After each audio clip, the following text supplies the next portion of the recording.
Hi everyone, and welcome to week number 4 of MUS 223.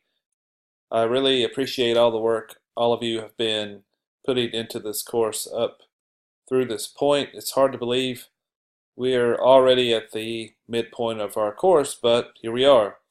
So let's go right into week number 4. Let's go to our learning modules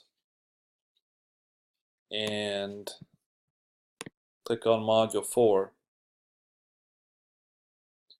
As you can see here, we have our learning objectives. We're going to be looking at the classical period this week.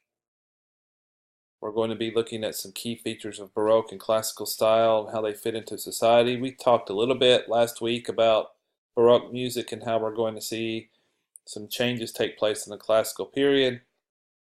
We're going to look at society and how it influences music in positive and negative ways, and how artists' sounds can change to match the vision of a patron in the classical period or a label in the modern era.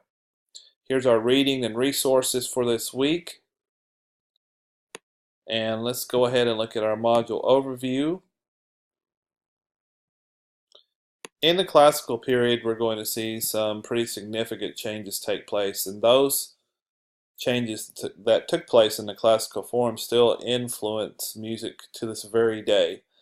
We're going to see changes in form. We're going to see longer pieces of music, symphonies lasting 30 to 60 minutes. Other changes in form, the sonata form comes into play. You'll see and hear some examples of that this week. We see the symphony come into its own and the string quartet as a consort of musicians that is justified through compositions by composers such as Beethoven and others who composed for those ensembles. The patronage system is going to play a role in our discussion assignment for this week.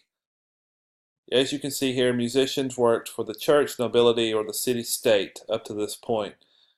Beethoven was one of the first composers of note to be independent of the patronage system. Beethoven was pretty much an independent musician and composer, and we're going to investigate how that patronage system influenced musicians back in the classical period and before that time. Composers like J.S. Bach, for instance, he was primarily a church musician and worked for the church. How did that influence over those composers and musicians? How did it change their music? Now let's go back and look at our discussion board post, which I just mentioned to you. And here it is. So what you're going to do in week number 4 is you're going to select a song from an artist that you're familiar with and describe how that artist's sound has changed over time. It could be a band, it could be an individual.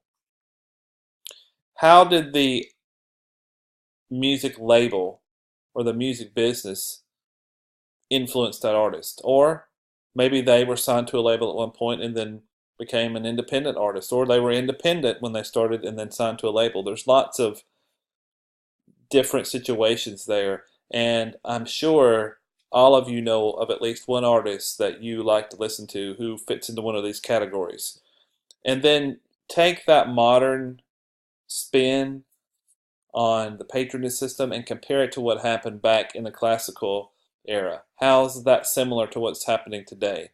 How's that different? Post a video of your artist. Make sure you do that. Go back if you need to. Go back and review how to embed videos in your post. I posted that in either last week's video or the week before, and it's still on the announcement board, so you can go back and look and see how to do that. And then this last part also is very important.